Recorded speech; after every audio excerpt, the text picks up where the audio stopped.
Yeah, so that was a really amazing experience because I really believe that if we have a door open to suicidal thoughts and to not wanting to live, um, it's like a doorway in our consciousness, and it's letting in a distortion that's not of the divine blueprint. The divine blueprint is life. The divine blueprint is to want to be here. So if you don't actually want to be here, then you are letting in a distorted energy into your field that's actually very destructive.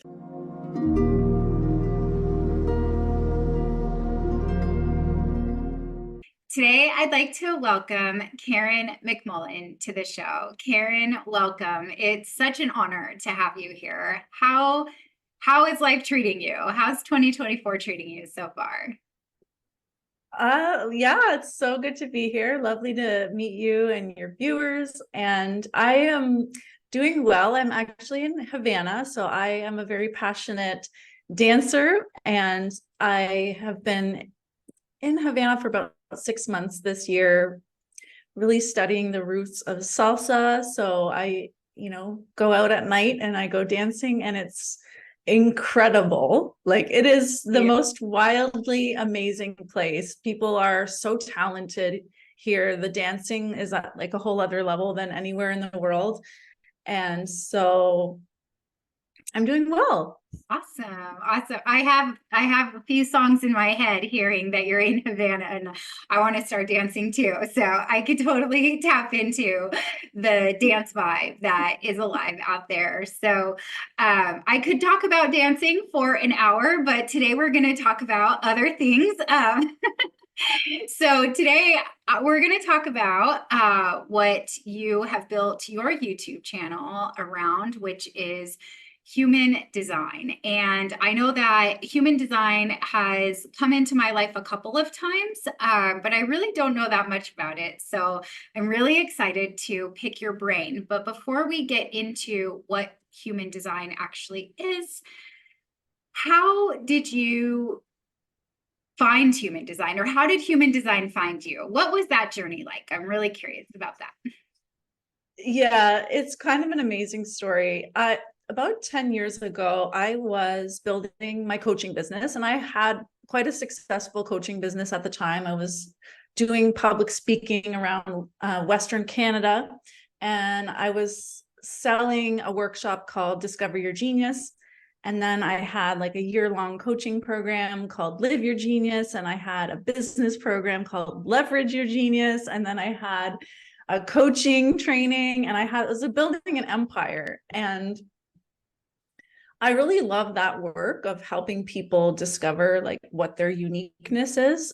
But the irony was that I was actually burning out doing that work, because the way that I was working was actually not aligned with, now I know, looking back, it wasn't aligned with my design. So it was a real lesson in that it's not just discovering your purpose that matters. It's also like how you do it, how you go about bringing your light into the world. And that's when I learned about human design, and I kind of got infected by it. Like, it almost like it just went into me, and I just became obsessed. Like, I took about 3 months off of my work, and I just started studying it. I got a reading. My reading was a very mutative experience. This is a human design term, which is like the idea that a mutation can occur where things are the same, and then all of a sudden, bam, there's a change, and they never go back to the way they were before. And when I had my human design reading, my reader, his name's John Martin, you'll find him on YouTube.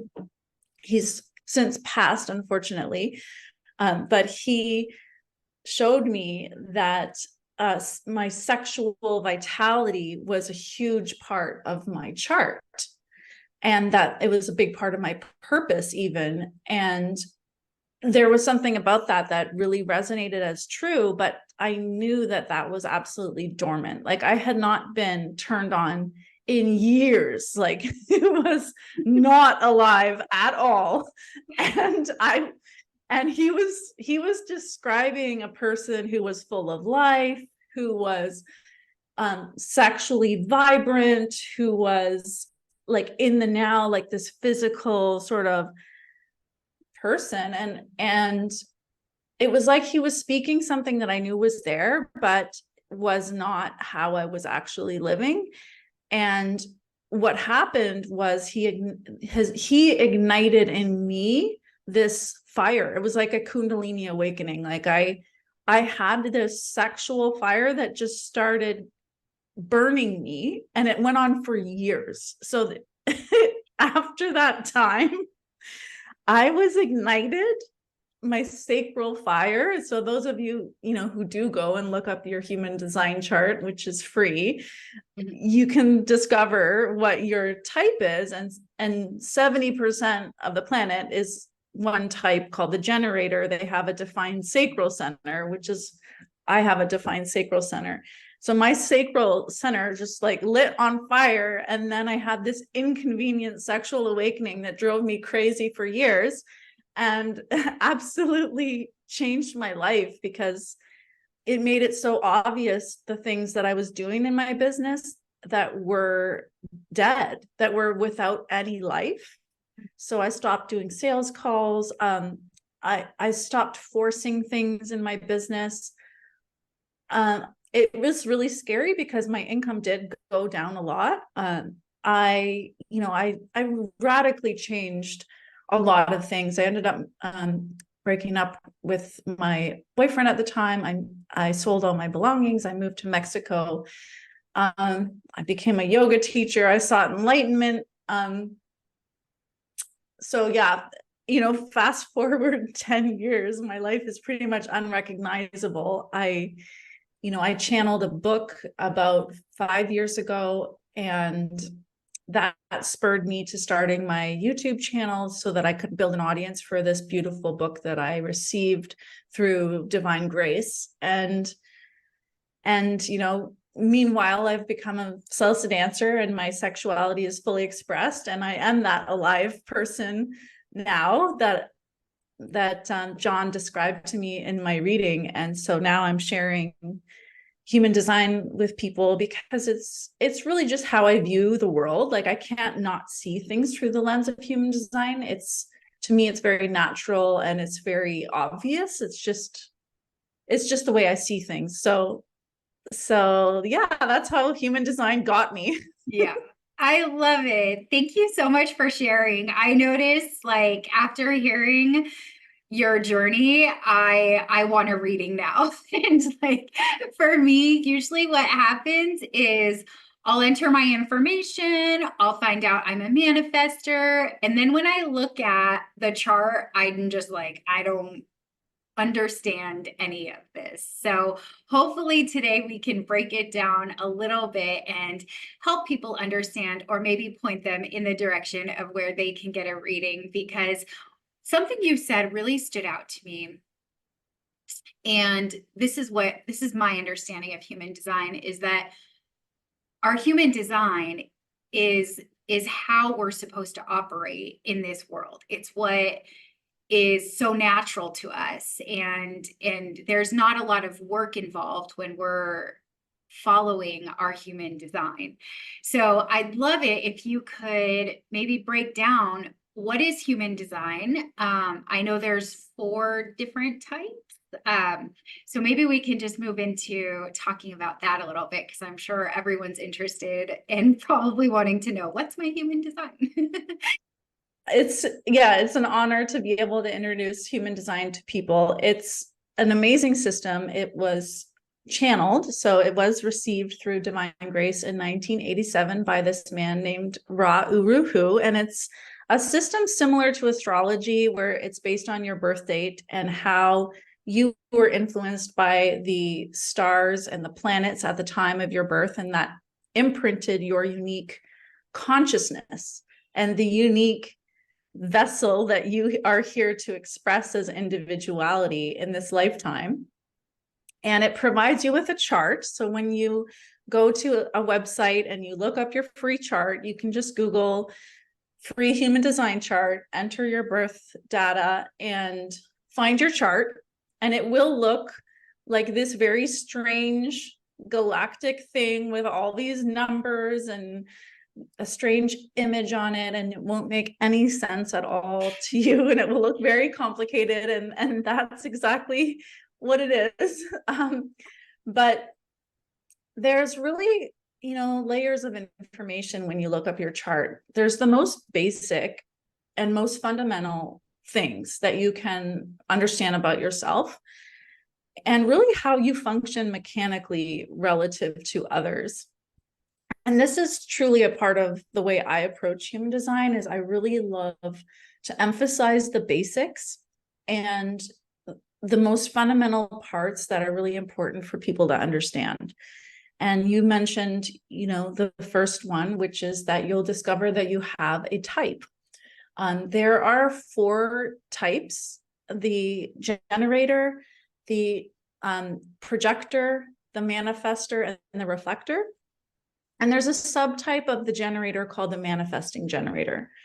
So when you discover your chart, you're going to see that you have a type. And that is one of the most important things that you can understand about yourself. But it's also something really valuable to understand about the people around you as well. And it explains so many relationship conflicts as well as harmonies. And it makes, for me, it's really made me have this entire new approach to relationships where I can just honor someone's type. I can honor really their individuality. Like they almost have no choice to be what they are. And then oftentimes we end up taking it personally, the way they're behaving, when actually that's just them living their truth.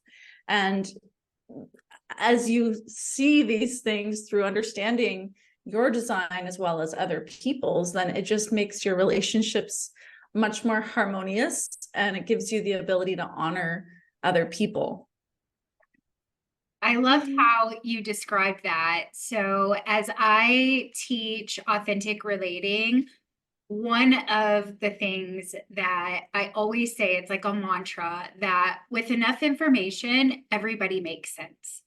And if we can understand how we are just naturally built ourselves, if we can understand ourselves as well as others, there's so much harmony in relationships. So I love how you said that. And I kind of want to play a little game. So if you're watching this right now, I'm going to encourage you to pause this video, click the link, go find out what type you are. And then I would love it, Karen, if you could give us just a little bit of a breakdown of each of the different types, so that if anyone only ever has access to this video, they can actually have a little bit more harmony with the relationship with themselves and with others. Absolutely. I would love to do that. So yeah, the first type is the generator, and they're 70% of the planet. And that includes the manifesting generator. So I'm going to describe the properties of the generator. And then if you're a manifesting generator, know that everything I'm saying applies to you as well.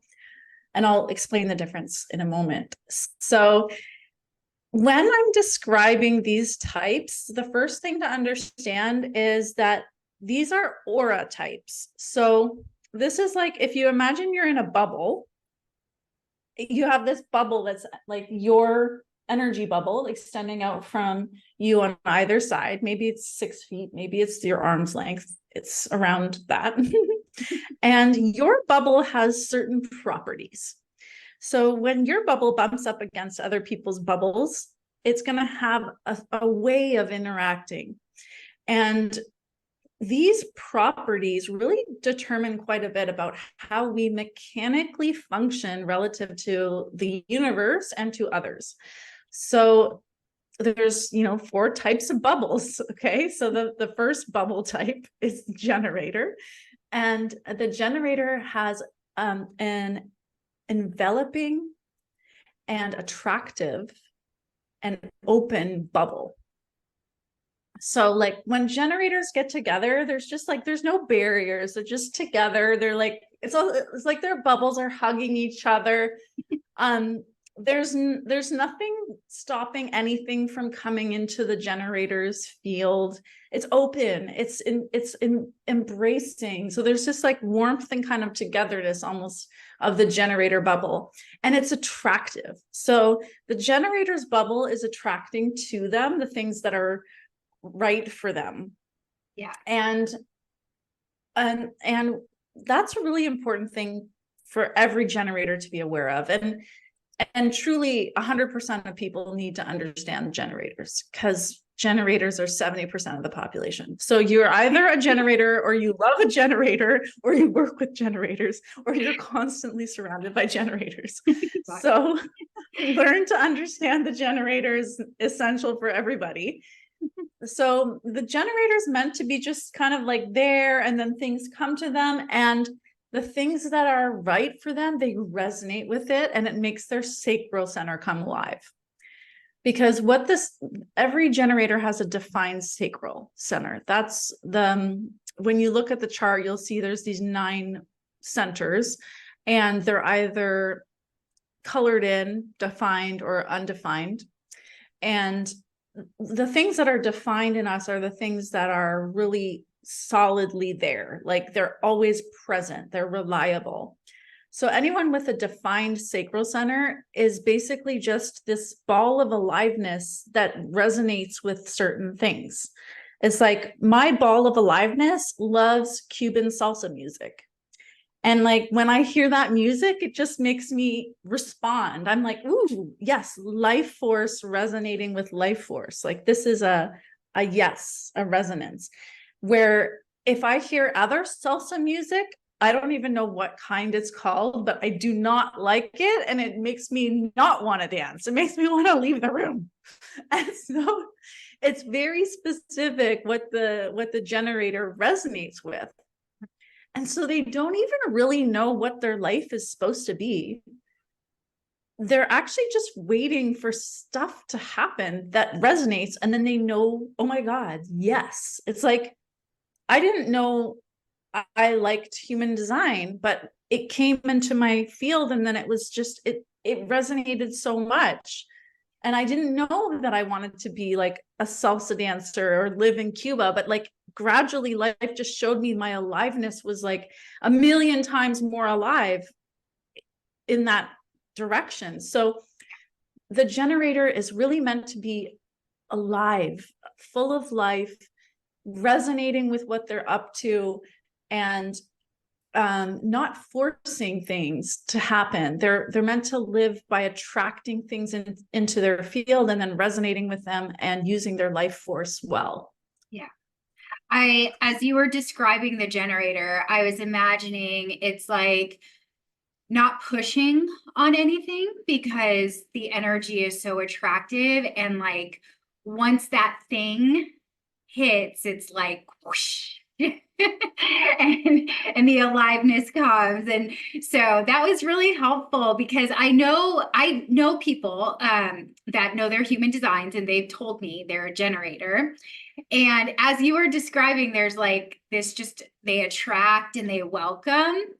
And then once that thing that resonates hits, that just made so much sense to me, because I was like, oh, like that's why they don't just get excited about what I'm excited about.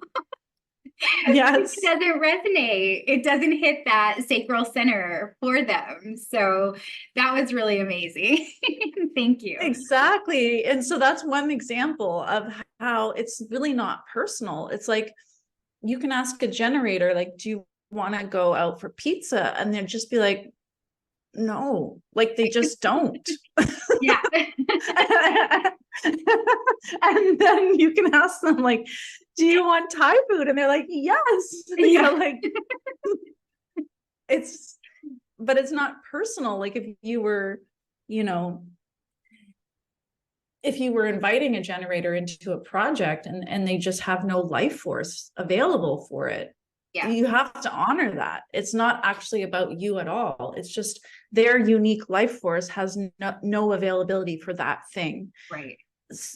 And you know, the unfortunate state of our planet is we live in a world where generators have systematically been taught to ignore their sacral truth, to ignore what their life force actually resonates with, and to force their life force into doing things that they think they have to do in order to survive. And so we've actually created a world full of frustration, full of burnout, full of people being depleted and abusing their life force energy. And that's like what's normal in this society.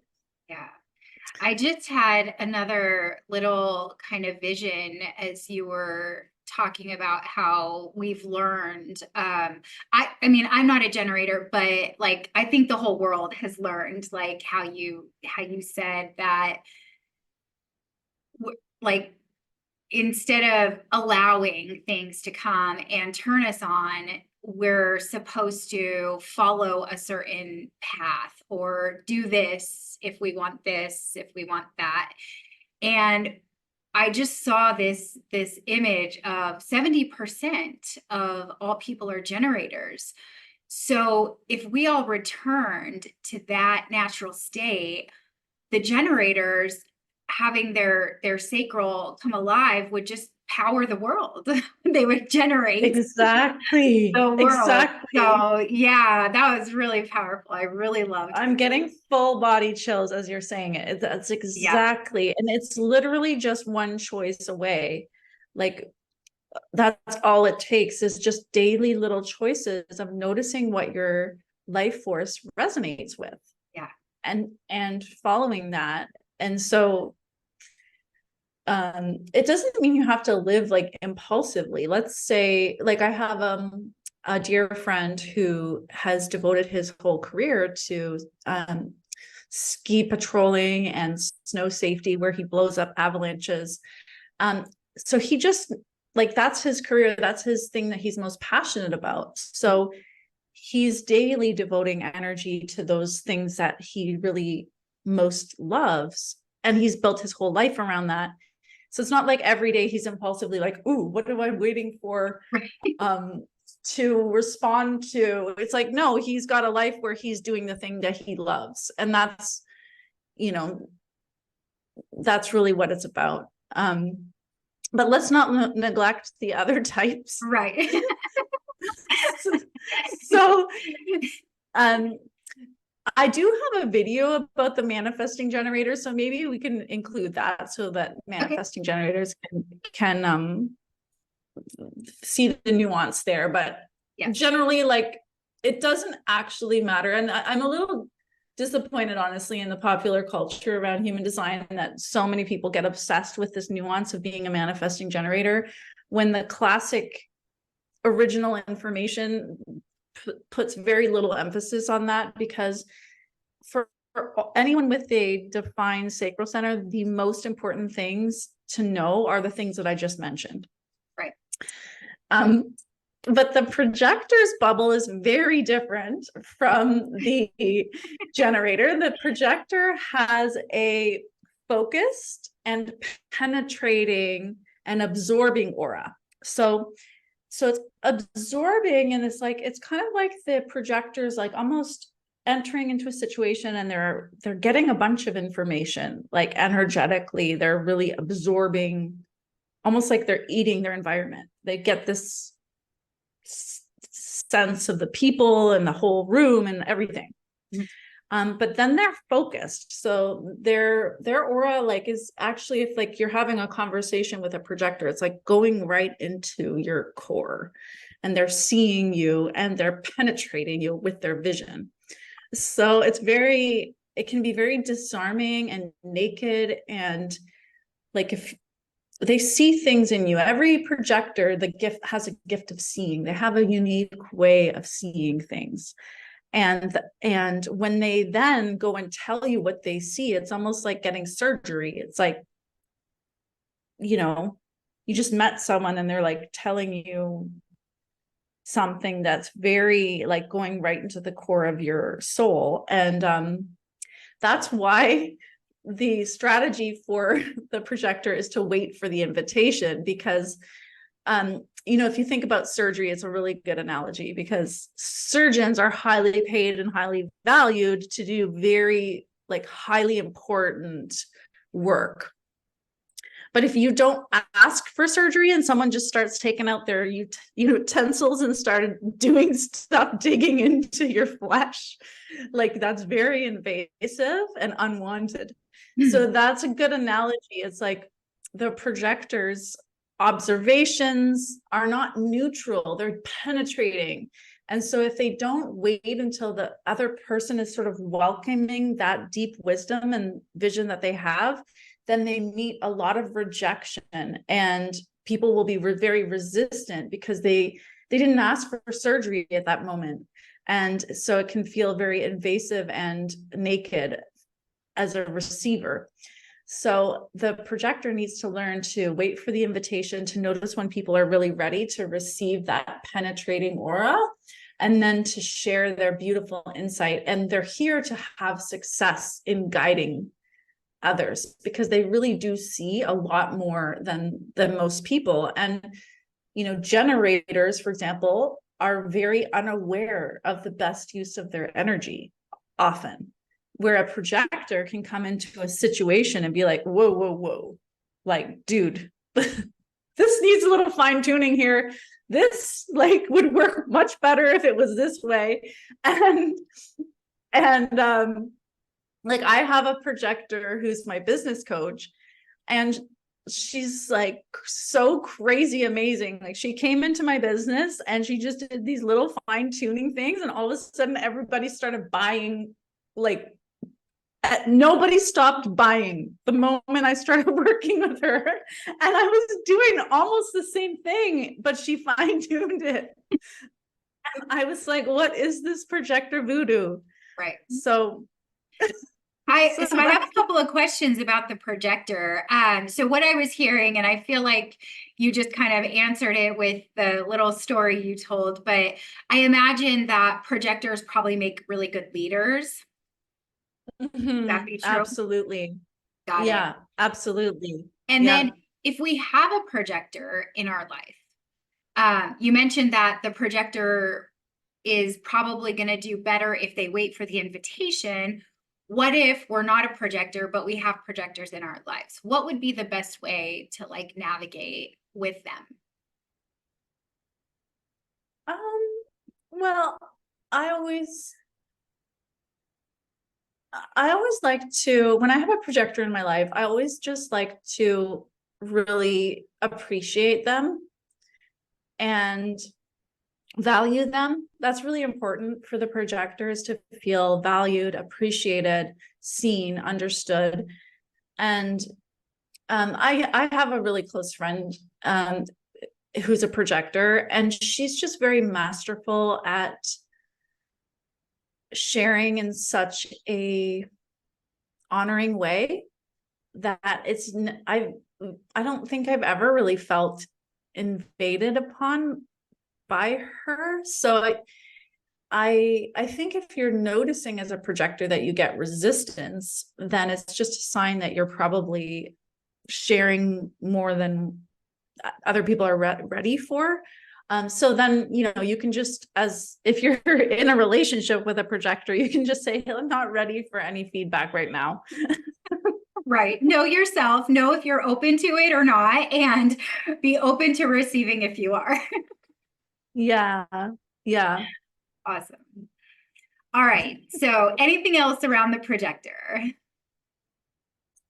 Oh my gosh. Well, I mean, I have a whole like series of videos about the projector. But I could go on and on.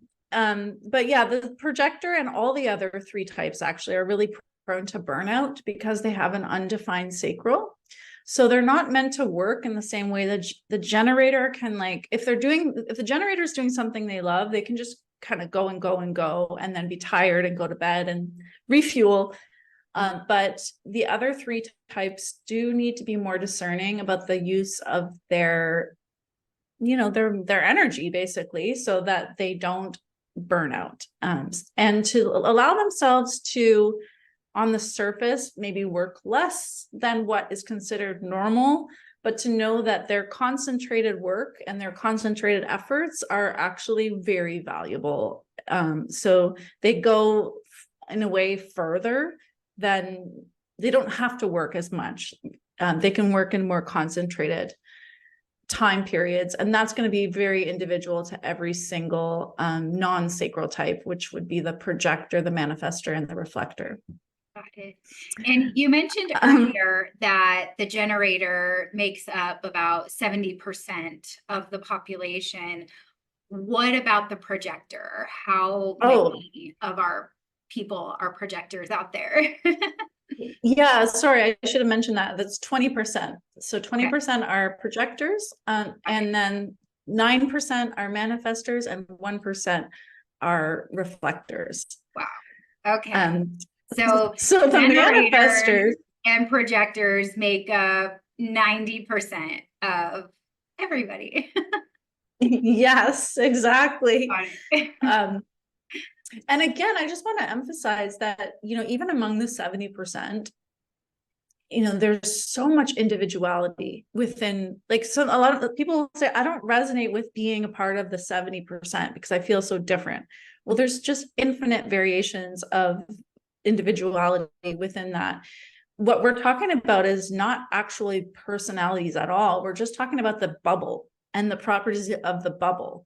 So, do you have a penetrating bubble? Yeah, that distinction is really, because I think a lot of us get into some of these like astrology and numerology, and I know for me that the drive was like, I want to become more self-aware. I want to become more self-aware. And so it's not so much our personality type, it's that bubble of our energy that we're speaking to when we talk about human design. So I love that distinction. Yes. Thank you. Yeah, so the manifestor has a dense and repelling aura. So okay, I'm a manifestor, so I'm really interested in this, but hearing that, I feel like, wait, what?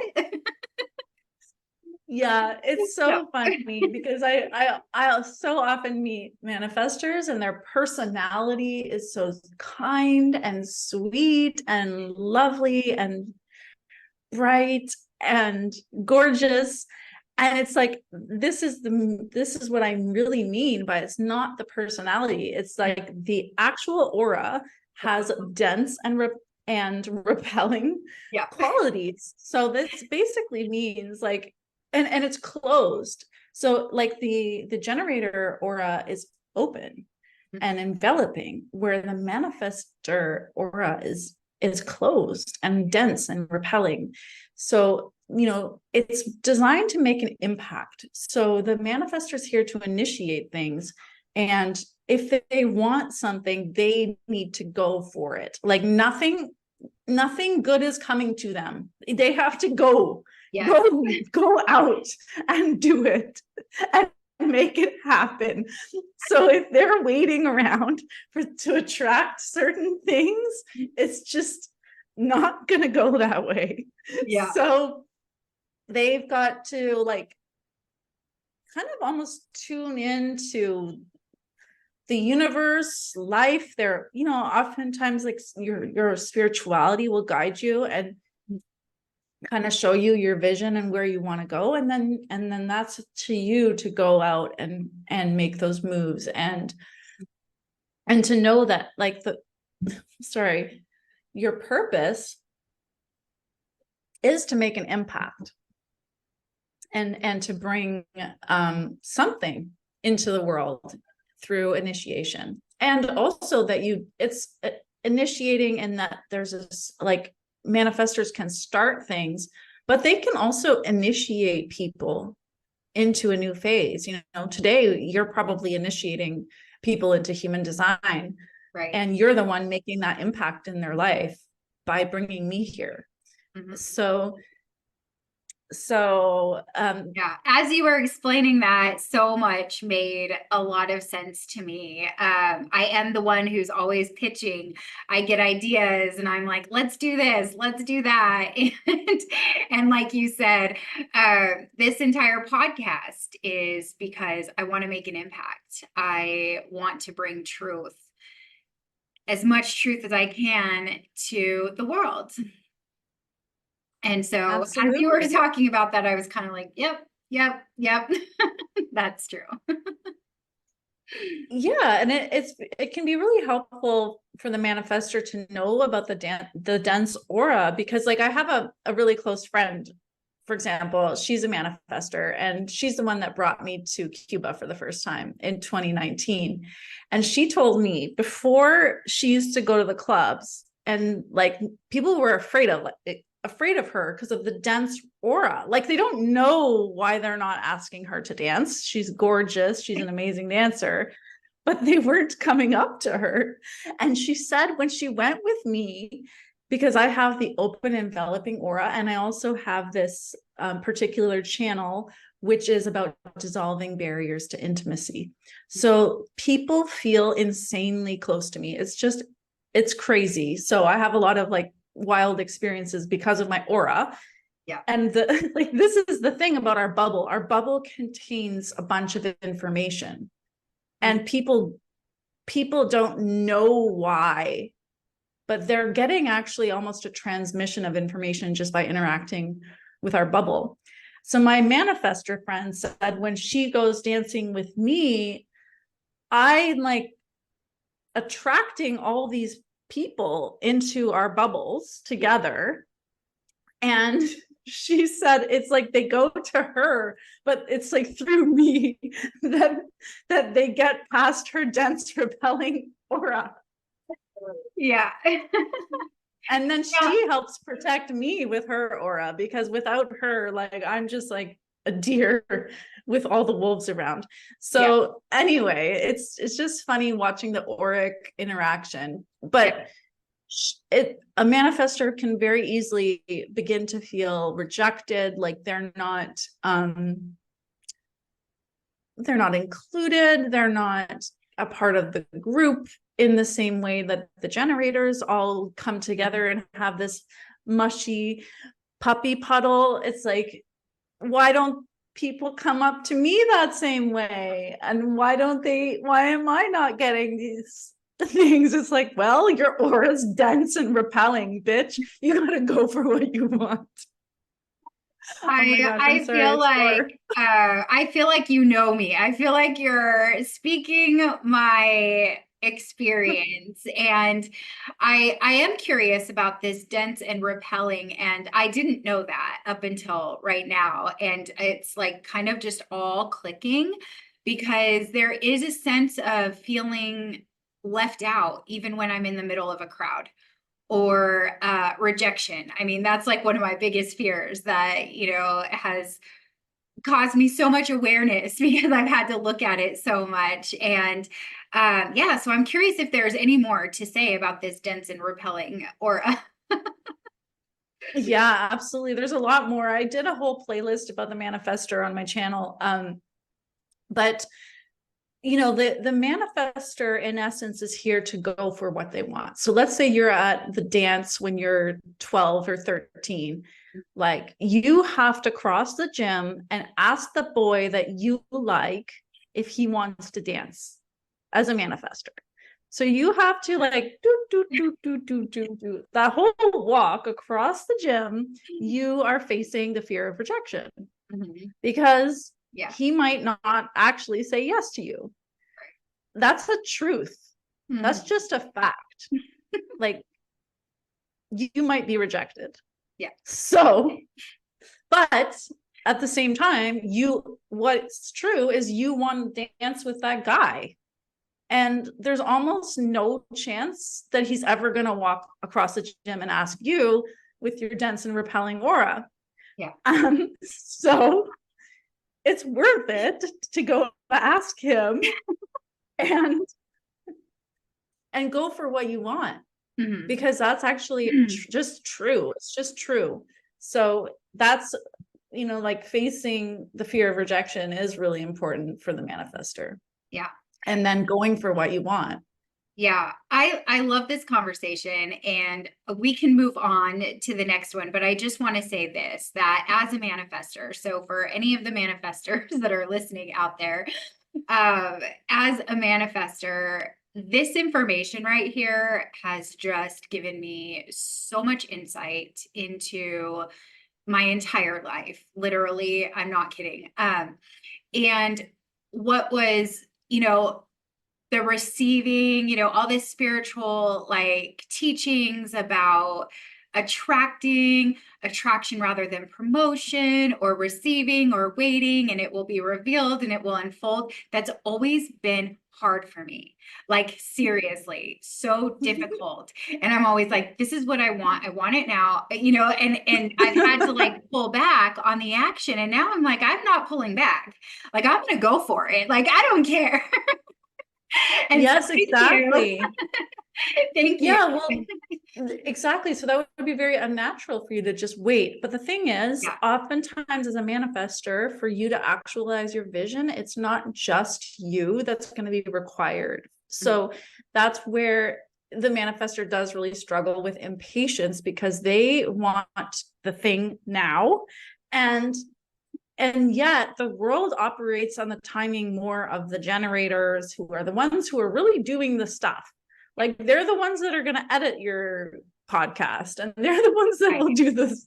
Right. Yeah. So you have to, like, that's where informing is the strategy for the manifester, is to like let people know, like, this is my vision, this is where I'm going, and to bring the right people into place, and like have support in your vision. And but yeah, then also just to go for it, go do your thing and spur people into action. And and that impatience, it's like, once I have a vision of something, I want it to manifest right away in full fruition of what I saw.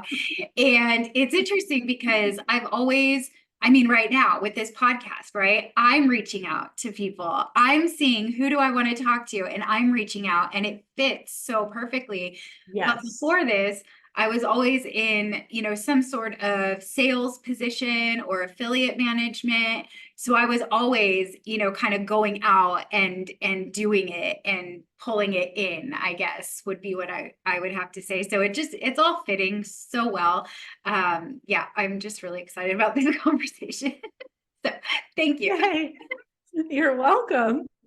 Yeah, so the last type, the reflector, is only 1%, and they have a sampling aura, and it's almost like a disco ball. And I feel like I'd rather just maybe point people to the YouTube channel to watch more about it, since it's not that applicable to most people. It's a very, very rare type. But yeah, it's a unique bubble. Yeah.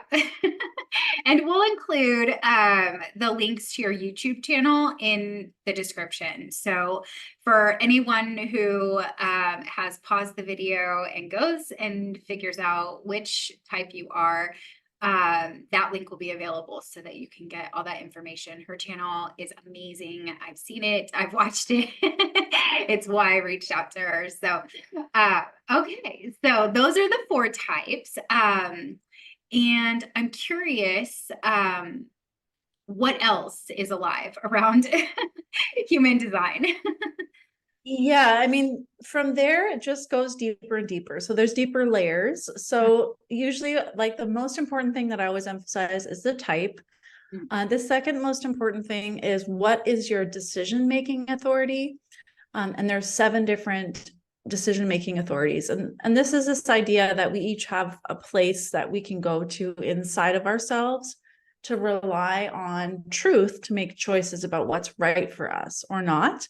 And also, even just knowing that we each have a different decision-making authority is very helpful, because, for example, 50% of people have emotional decision-making, where they really need to take their time with their decisions and feel it out through the high and low of their emotional wave. And if they make the decision at the high, they'll be like, yeah, I want to do that. Let's do it. And then like 2 days later, when they're at a low, they're like, why did I say yes to that? I don't want to at all. That is the worst idea. And really, the truth is somewhere in between. Like if they had given themselves time, they would have been like, ooh, it seems great. And then, ooh, what about this? And then, ooh, what about if this is possible? That's more like a neutral feeling. Whereas there's other decision-making authorities that can just know in the moment. And so if we are someone that knows in the moment and then we project that decision-making style onto everybody else and just be like, well, just know in the moment. Yeah. Like, why can't you just decide now? Right. It actually works differently for everybody. So it's learning to honor how we uniquely make choices, and also that can be very helpful for understanding how we're being, unconsciously pressured by other people to make decisions in alignment with the ways that others make decisions, which can lead us completely astray if we don't understand how our decision-making process works. So that's really valuable to understand your decision-making authority. And then the next layer is your profile. So there's 6 different lines. One, the martyr, let's see if I can remember all of them right off the top of my head. The investigator's the one. I don't actually know if that's the best thing to say right now, is all the different types of profiles. So I had a question because I've never actually heard of, and I've gone to several different sites and run my chart. And so maybe I'm not going to the right ones, but I've never heard of the decision-making style or the other thing you just said, which I can't remember. I don't know why you just yeah. But, so are these things that are when you run your chart for free, are these things going to be outlined clearly for you, or is it like you have to interpret? Yeah, it should say on your chart authority, and then it will say what it is. It will say emotional, it will say sacral, splenic, Got it. ego. Yeah, like it will be one of the 7. So then what you can do is you can just look at that and then go search it on YouTube, or go to my channel and watch the video. Got it. And then the layer under that's also in your chart as well, the one that you were just talking about, that we won't get into all different ones because that would be a lot. Yeah.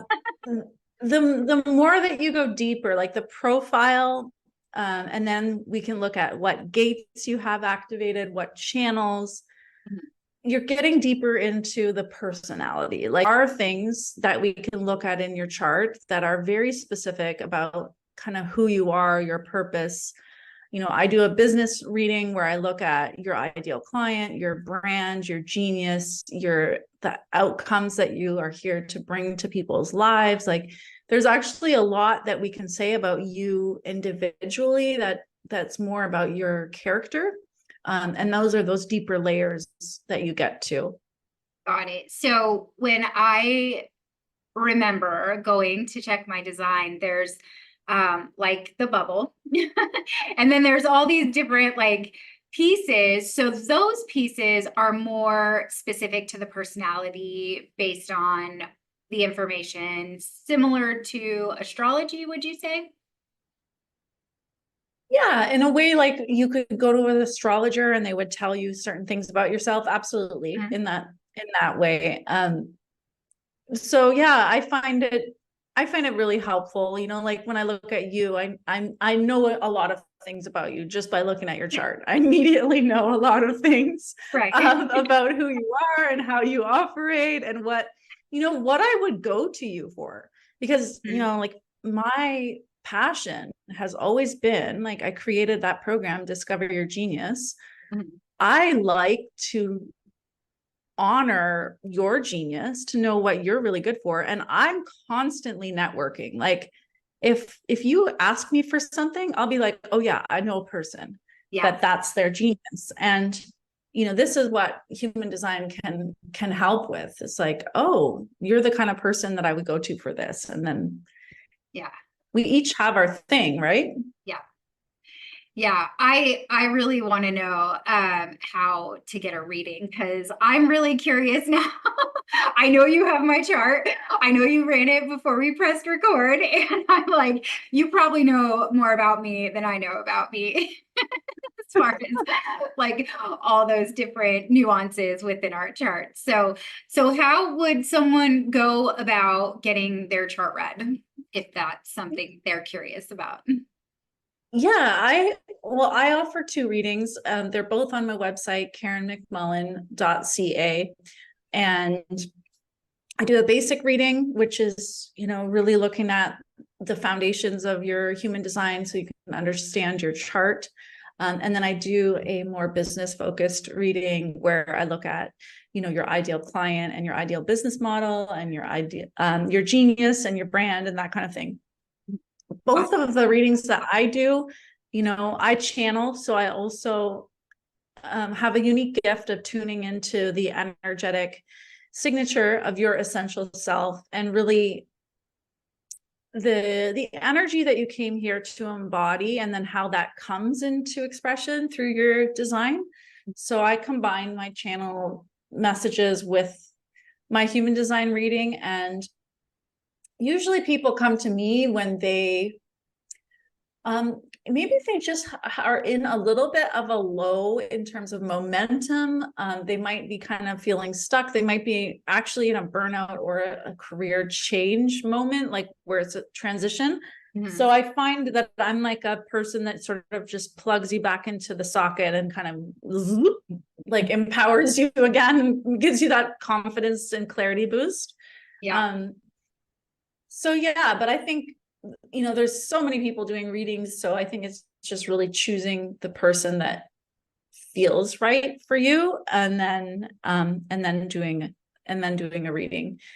My approach to human design is that human design was channeled by this kind of extreme man named Ra Uru Hu, and he received the information in what's called keynotes, where there are certain keywords to describe things. So like, I just keynoted the generator. I said open, enveloping, aura, attractive. Those are three keynotes of the generator. The projector is, focused and penetrating and absorbing. So those are three keynotes of the projector. So what I'm finding these days is that the more popular human design becomes, people are translating the language into more relatable wording, and they don't use the keynotes. Mm-hmm. So I found it really valuable to learn human design in this sort of classical way. But I do have a way to explain it that makes sense. And so I don't like to not use the keynotes, where I find a lot of people these days they don't even know the keynotes. They've actually learned from someone who made the language more accessible. And so they didn't learn the keynotes, and so they don't share the keynotes. So my approach is more like true to the original knowledge, mm-hmm. and then trying to make it make sense to people. Yeah. I love that. Thank you. I appreciate that. I love well, I won't say that. It's more like so much can get lost in translation. So thank you for staying centered with the keynotes.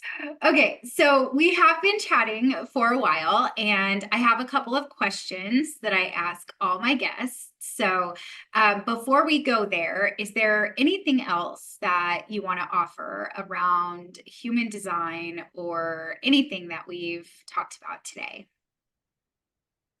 Well, you mentioned that your audience is interested in near-death experiences, and I did want to share my experience with that, because, I identify as a starseed, as someone who is highly energetically sensitive and aware, and I have found it really difficult to adjust to life here on planet Earth. And, there was a time about 5 years ago that I was brought to my awareness that I didn't really want to live.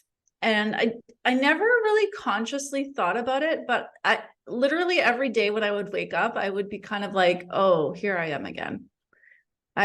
Here I am. I have to do all this stuff that we do here in this planet again. And I don't actually really want to be here. And it was never conscious to me, but that was just an ongoing feeling. And so what ended up happening was, and I won't go into the details, it was through like an overdose of medicinal mushrooms. I had a shamanic boyfriend that led mushroom journeys, and he gave me a huge amount that was way, way too much for me. And I was going to the other side. I was on my way out. So I had become aware that I had this like desire to not live. And then in that experience, I was going away. I was exiting this reality and being given that chance to die, basically. And I had just heard a near-death experience story a few days before from a friend who she had this NDE where because her father committed suicide and she was having suicidal thoughts. And she had 2 young kids, and it was so hard for her to pay her bills. She only had $50 left, and she needed to use that $50 to get dental work done because she had a horrible toothache and she needed to get this tooth removed. So she used her last $50 to get this tooth removed. And the anesthetic person gave her a lot of laughing gas, and she was like basically on her way out again. Like she was also on her way out of this reality.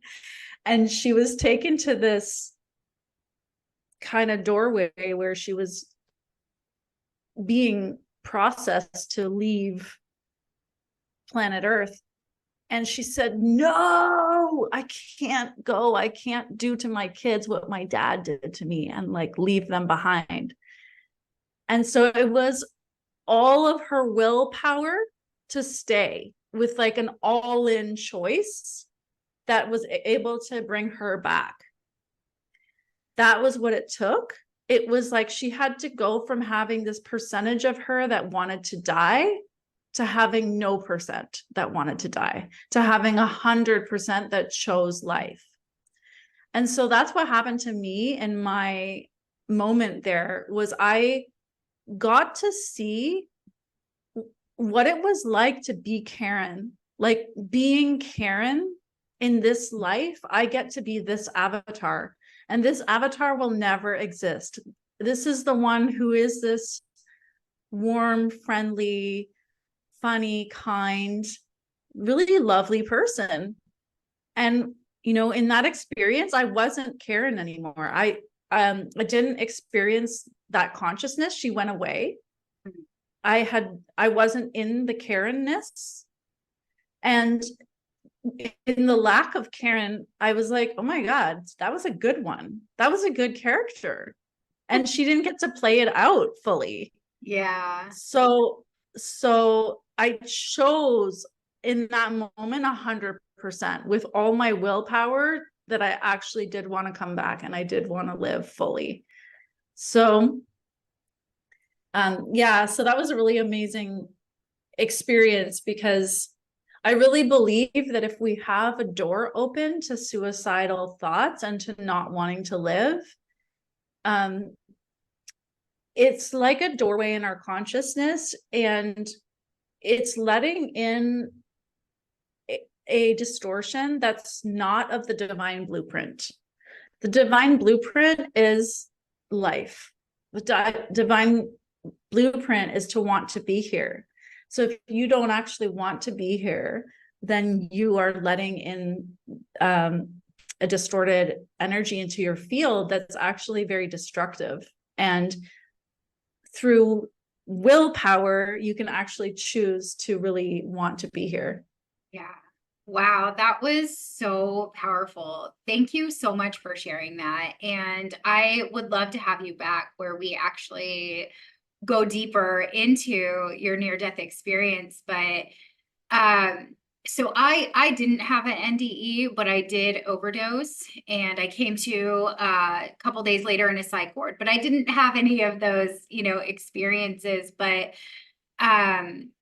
just what you said was so powerful. And after interviewing a lot of people who've had a near-death experience and watching so many, it's we do absolutely choose to come here. We want this experience. This is why we're here. We did choose this avatar and we saw all the possibilities. I was actually talking about this on the way to school with my 9-year-old son this morning, that we looked at the infinite possibilities that could happen based on this avatar that we chose. And we said yes. We lined up to do it. And so that little bit of not wanting to be here is rejecting that divine blueprint, rejecting that choice that our soul made to be here. So thank you so much for that. Like, thank you. That was really powerful. And I hope others are feeling it the same way I'm feeling it. Because it really hit me in my core. So thank you. I'm one of those who's like, I don't want to be in this world, And so now I'm like, oh, when I do that, I'm actually, going against the grain and not with it. Yeah, well, it's really natural for star seeds or anyone who is like highly energetically aware to not want to be here. And that's where we really do need to learn to own our energetic awareness and to understand that our role is here to be more of a lighthouse and a beacon of what is conscious, what's possible in consciousness. And so the more that we inhabit that role, that allows us to really be the light and be the purpose of why we are here, then it's much more enjoyable to be here.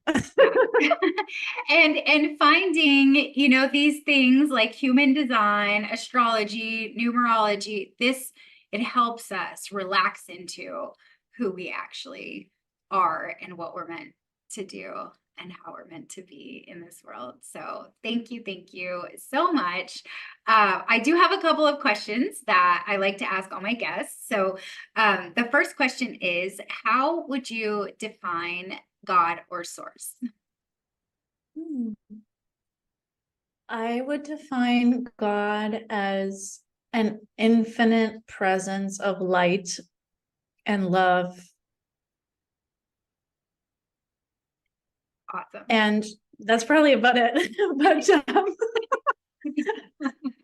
on an experiential level, I would say, tapping into I am presence and being in that present moment in my meditation, and consciously, this is one of the core messages of my channel book, which is called Alchemy of Consciousness, is we each have a direct connection with God. And that is, we are of God. We've come into separate self, which seems individual and not of the whole, but that's just a perception.